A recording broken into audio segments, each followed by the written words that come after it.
It's beginning to look a lot like Norway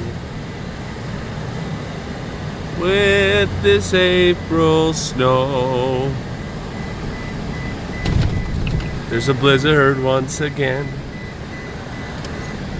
I cannot see my friends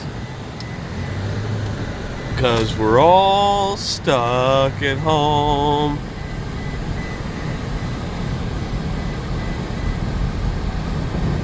A couple of snowplows that do nothing but make ice on the road and unsafe. I cannot see anything but flashing lights. Okay. I can hardly wait to get next to my fireplace. It's beginning to look a lot like... What are we doing here? What?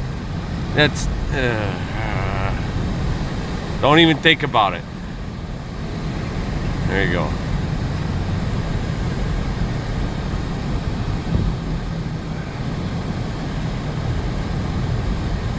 I don't have a poem for April blizzards, just April showers. I don't know what April blizzards bring other than discontent and inconvenience. Let's see if that works.